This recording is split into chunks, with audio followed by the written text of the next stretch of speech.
Students tell me one thing that আমরা একটা সাবজেক্টের ওপর কত রকমের ড্রয়িং করতে পারি বা কত ড্রয়িং করতে পারি।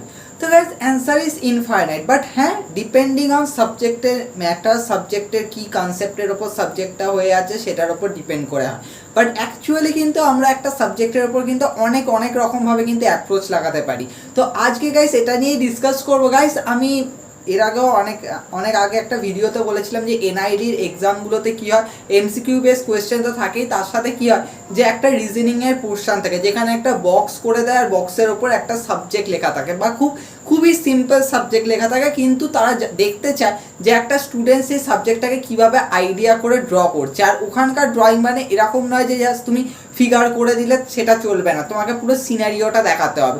তো গাইস এখন ব্যাপারটা হচ্ছে কীরকম সিনারিও, কারণ আমি রিসেন্টলি আমার অ্যাডভান্স আর্টিস্ট কোর্সে এটা নিয়ে স্টার্ট করেছিলাম করা। তো অনেকেই কী করেছে, খালি ফিগার ওয়ার্ক করেছে, মানে ফিগারে ড্রয়িং করেছে, কিন্তু তার ব্যাকগ্রাউন্ডে তার সিনারিওটা অনেকেই দেখায়নি। তো সেগুলোকে নিয়ে আমি ডিসকাস করছিলাম ওখানে। বাট তোমাদেরকে আমি এটাই বলবো যে যখন তোমরা কোনো ধরো একটা খুব সিম্পল সাবজেক্ট পাবে, সাবজেক্টের হতে পারে তোমার সাবজেক্টটা খুবই ইজি, তুমি জানো যে কীরকম ফিগার হবে না হবে, কিন্তু তোমাকে কিন্তু সিনারিওটাকে বুঝতে হবে যে তোমার ওই ব্যাকগ্রাউন্ডে কী থাকতে পারে, কীরকম লোকজন থাকতে পারে, তার ব্যাকগ্রাউন্ড সিনারিওটা কিন্তু নিয়ে কিন্তু খুব মানে তোমাকে অবজার্ভ করতে হবে, তোমাকে স্টাডি করতে হবে ওর ব্যাকগ্রাউন্ড সম্বন্ধে। যেমন ধরো একটা স্টেশন বা মেট্রো স্টেশন বা মেট্রো রেলের ভেতরের সিন, এই রকম ডিফারেন্ট জিনিস। তারপর যেমন ধরো হোটেল বা কোনো একটা ডক্টরের চেম্বার, এরকম প্রচুর জিনিস থাকে গাইজ যেগুলোর উপর স্টাডি করতে দেয়। কিন্তু হ্যাঁ, তোমাকে যখন সাবজেক্টটা দেবে, সাবজেক্টকে বলে দেবে না যে তোমাকে ডক্টরের চেম্বার বা কোনো এরকম সিন আঁকতে হবে।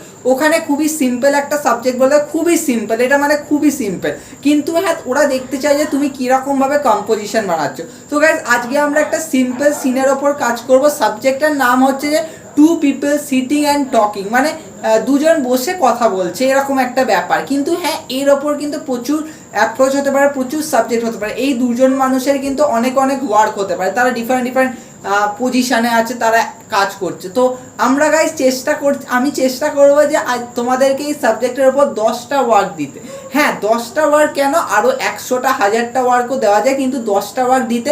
আর এই 10টা ওয়ার্ক খুবই ইম্পর্টেন্ট তোমাদেরকে আইডিয়া করতে সাবজেক্ট সিনারিও কীরকম হয় সেটা। তার উপর আরেকটা ব্যাপার হচ্ছে যে তোমাদের মধ্যে অনেকেই আছো, আমি দেখি যখন কম্পিটিশন হয়, হিউম্যান ফিগারের স্টাডিটা তোমরা অ্যাকচুয়ালি করতে পারো না। অনেকেই আছে যারা ফিগারের আউটলাইন, ফিগারের স্ট্রাকচার, ফিগারের পশ্চারগুলোকে অনেকে বুঝতে পারে না, হাত পা ছোটো মোটা হয়ে যায় এগুলো।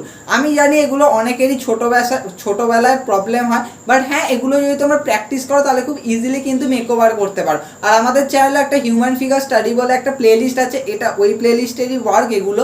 কিন্তু হ্যাঁ ওখানে আমরা ডিফারেন্ট পশ্চার পজিশানের হিউম্যান ফিগার কীরকম দেখতে হবে, সেগুলোকে কীভাবে ড্র করতে হবে, তার আইডিয়াগুলো ওখানে দিই। তো আজকের ওয়ার্কটা দেখো, আজকে আমরা একটা সেম সাবজেক্ট সেম, কিন্তু হ্যাঁ ডিফারেন্ট অ্যাপ্রোচ, ডিফারেন্ট সিনারিওতে কাজ করবো, আর এরকম 10টা ওয়ার্ক হবে। তো আজকেরটা দেখো কি আছে।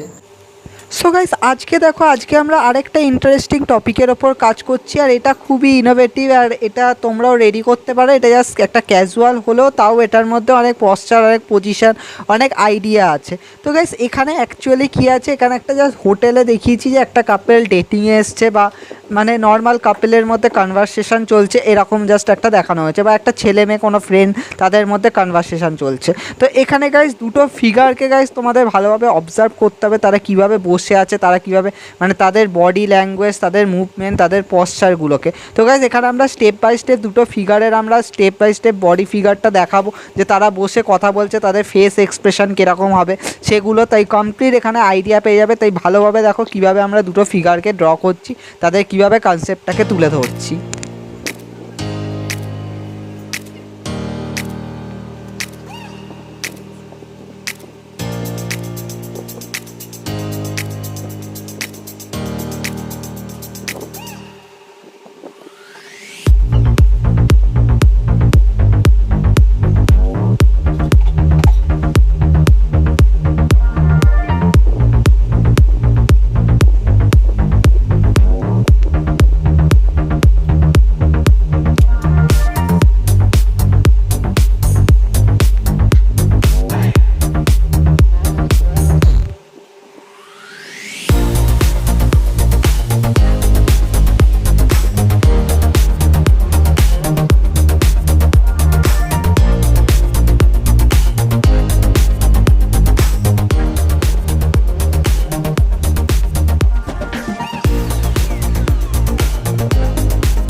সো গাইস এখানে দেখতেই পাচ্ছি আমরা দুটো ফিগার তো করে দিয়েছি। এবার আমি সব সময় বলি যে ফিগার করলেই চলবে না, তার ব্যাকগ্রাউন্ড সিনারিওটাকে ভালো করে বোঝাতে হবে। গাইস একটা হোটেল মানে তুমি বুঝতেই পারছো, তার পাশেও আরও অনেক টেবিল রয়েছে, তো সেখানেও হয়তো আরও অনেকজন বসে আছে, তারা খাওয়া দাওয়া করছে এরকম। তো এখানে গাইস দেখতেই পাচ্ছ আমরা ব্যাকগ্রাউন্ডে আরও কিছু টেবিলের মতো করে দিয়েছি। আর বেশিরভাগ হোটেলে তো আর বেশি কিছু থাকে না, ব্যাকগ্রাউন্ডে হয়তো ওয়াল আছে, হয়তো একজন ওয়েটার আছে, তো এরকমভাবে গাইস কমপ্লিট সিনারিওটা করছি। কিন্তু আমাদের মেন ফোকাসে কিন্তু দুটো ফিগার আছে, তো এটা ভুললে চলবে না। তো যখন তোমরা কালারিং করবে তখন কিন্তু সামনের ফিগারটাকে ভালোভাবে কালারফুল করার চেষ্টা করবে।